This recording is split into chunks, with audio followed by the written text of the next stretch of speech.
बिस्मिल्लाहिर्रहमानिर्रहीम। अस्सलाम वालेकुम। नबी पाक सल्लल्लाहु अलैहि वसल्लम ने हमें आगाह किया था कि ज़माना आखिरत में एक के बाद एक फ़ितना आएगा और ऐसे ऐसे फ़ितने आएंगे, यानी तुम्हारे घर में फ़ितने इस तरह दाखिल होंगे जैसे बारिश के कतरे हैं। यानी घर से मुराद आप जहाँ भी रहते हैं हर जगह पर फ़ितनों की बरसात होगी। अब बिल्कुल इसी तरह हिंदुस्तान में वसीम रिजवी नामी एक बदबख्त फ़ितना नया खड़ा हुआ है और ये इतना ख़तरनाक फ़ितना है, इतना ख़तरनाक फ़ितना है कि आज देख लें कि हिंदुस्तान के मुसलमान, चूँकि अब ये शख्स इस्लाम की कैटेगरी में नहीं रहता, इस बदबख्त ने पटिशन दायर की है इंडिया की कोर्ट के अंदर और पटिशन में ये कहा है कि इस्लाम की 26 यानी कुरान मजीद की 26 आयत ऐसी हैं जो असल में हमें बुरी तरह इंतहा पसंदी की तरफ लेकर जाती है, लिहाजा आप उसको कुरान से हटाने का एक नोट जारी करें, यानी उसका एक फ़ैसला दें कि कुरान मजीद में से 26 आयत निकाली जाए। सबसे पहली एक बात समझ लें, अल्लाह पाक का ये कलाम है, ये ज़िक्र अल्लाह पाक का है और अल्लाह पाक ने कुरान मजीद में फ़रमा दिया है कि मैं ख़ुद इसकी हिफाजत करूँगा। अल्लाह पाक ने जितनी किताबें आसमानी नाजिल की हैं कभी भी नहीं कहा कि मैं इस ज़िक्र की हिफाजत करूँगा। अल्हम्दुलिल्लाह 1440 साल हो चुके हैं, इस अल्लाह पाक के कलाम से ना एक ज़ेर ना ज़बर, बड़ी ताकतें आई, मुसलमानों के ऊपर जवाल भी बढ़े हैं, बड़ी कोशिशें की दुनिया ने, लेकिन अल्हम्दुलिल्लाह आज तक ना कोई इसको चेंज कर सका, कोई अमेंडमेंट कर सका, ना कोई करेगा, क्योंकि अल्लाह का कलाम है और उसने खुद कह दिया कि मैं इसकी हिफाजत करूँगा। लिहाजा इस सूरत हाल में अल्हम्दुलिल्लाह ये जैसे मौजूद है ये ताक क़यामत मौजूद रहेगा, ये सारी दुनिया में मिल जा नहीं हो सकता। लेकिन इस सूरत हाल के अंदर आपको इस बदबख्त इंसान का सबसे पहले ये क्लिप सुनवाते हैं, आप इसकी ज़रा जुर्रत देखिए कि इस्लाम के अंदर ये लोग छुपे हुए थे। यानी हम लोग इसको समझते हैं कि ये मुसलमान लोग हैं या हमारे अंदर इस तरह के हर जगह पर लोग बिठाए हुए हैं, बस अल्लाह पाक ने इनको बेनकाब किया। इस बदबख्त की पहले आपको सुनवाते हैं गुफ्तगू कि पटिशन दायर करने के बाद ये कहता क्या है, फिर आपको बताते हैं कि असल खेल पीछे क्या चल रहा है और इस वक्त आरएसएस इसको बैक क्यों कर रही है और पूरी दुनिया में असल में इस्लाम के खिलाफ एक जंग शुरू हो चुकी है। ये सबसे पहले आप इस बदबख्त का सुनिएगा, फिर आपको बताते हैं। आपकी याचिका को लेकर काफी विवाद होना शुरू हो गया है, क्या याचिका है?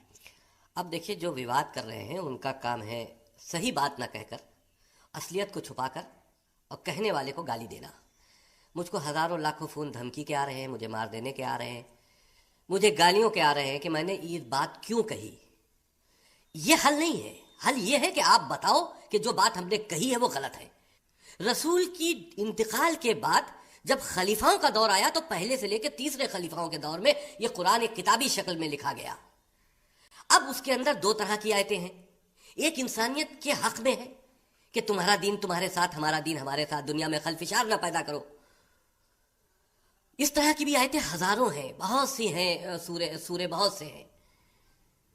और वहीं पर इस तरह की 26 आयतें ऐसी देखने को मिलती हैं जो इसके विपरीत है, जिससे इंसान में अलग होने की एक शिक्षा मिलती है कि तुम अलग हो और धर्मों से।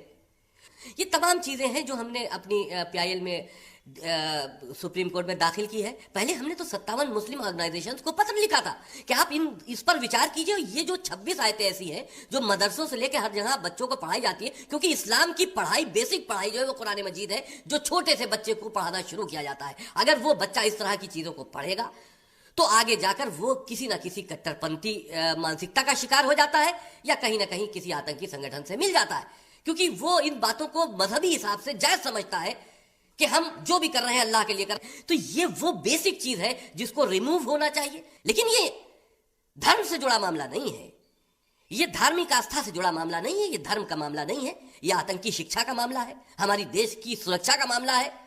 गाली देने से बेहतर है जवाब दो। आपने सुना।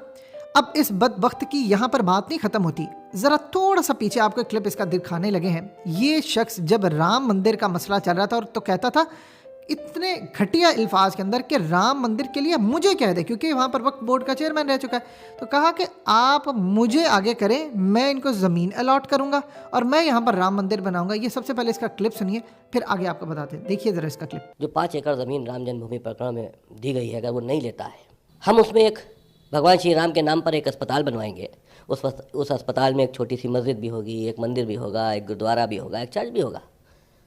देखिए, भगवान राम के नाम पर कहीं पूरी दुनिया में कोई विरोध नहीं है।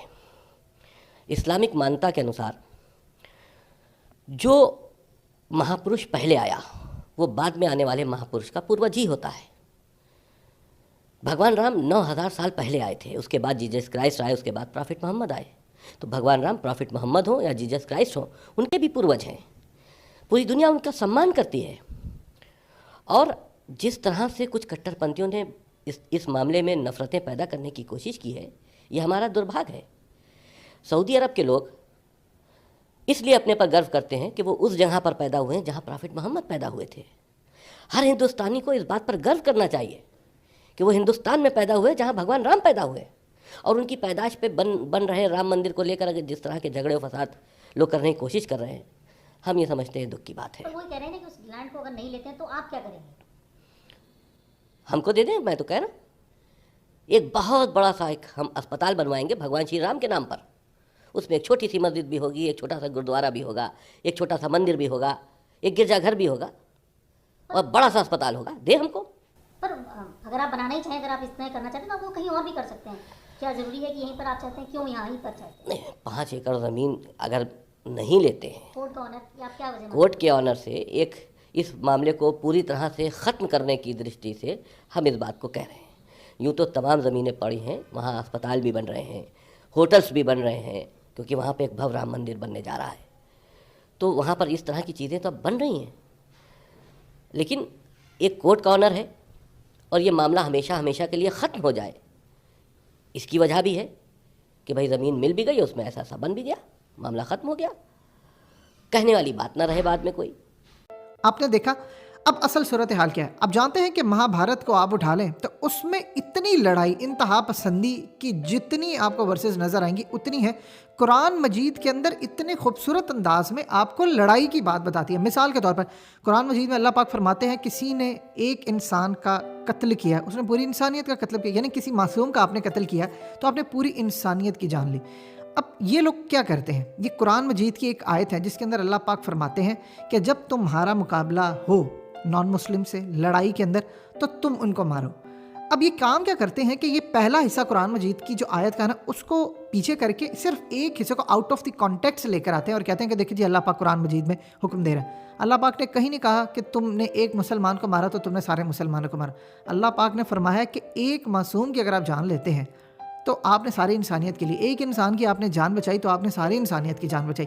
दुनिया की कोई भी किताब उठा ले, इतनी खूबसूरत अंदाज में इंसानियत के लिए इससे खूबसूरत दर्स आपको नहीं मिल पाएगा। दुनिया के अंदर जितने मुसलमान होते हैं वो इन चीज़ों को फॉलो करते हो। अब ये जो फितने खड़े होते हैं हिंदुस्तान में तो ख़ास तौर पर बरसगीर में बहुत फितनों की तादाद है, इनके पीछे बैठी होती हैं ये कुव्वतें। इनका असल टारगेट है इस्लाम। ये चाहते हैं जिस तरह इन्होंने कादियान फितना खड़ा किया वो क्यों था, वो इसलिए था कि लोग अल्लाह की राह में लड़ना छोड़ दें। आज यही सूरत हाल पैदा हो चुकी है। उसकी वजह क्या है कि आपने इस्लाम का निज़ाम कायम नहीं किया, आपने अल्लाह की कुरान की जो आयात हैं उसके मुताबिक दीन नाफिज नहीं किया। अब दुनिया के अंदर पाकिस्तान ने नाफिज करके दिखाता, हम अरूज पर होते तो आज इनकी जरूरत ना होती। आज सारा हिंदुस्तान के अंदर मुसलमान ये सोचता काश हम पाकिस्तान चले जाते। हमने कुरान मजीद से रुख मोड़ा, अल्लाह ने ज़िल्लत हम पर डाल दी और आज हालत ये है कि पाकिस्तान हो या हिंदुस्तान हो, इस तरह के फितने अब खड़े हो गए हैं जिनको रोकना मुसलमानों के लिए मुश्किल है, लेकिन हमें इन फितनों को रोकना है। प्यारे दोस्तों, हम ये उम्मीद करते हैं कि आपको हमारी आज की ये वीडियो ज़रूर पसंद आई होगी। अगर आपको हमारी आज की ये वीडियो पसंद आई है तो आपसे गुजारिश करते हैं कि आप हमारे चैनल को ज़रूर सब्सक्राइब कर लें और साथ ही लगे बेल के बटन को भी प्रेस कर लें ताकि आपके पास हमारी आने वाली मज़ीद मालूमाती वीडियोज़ का नोटिफिकेशन बर वक्त मिलता रहे।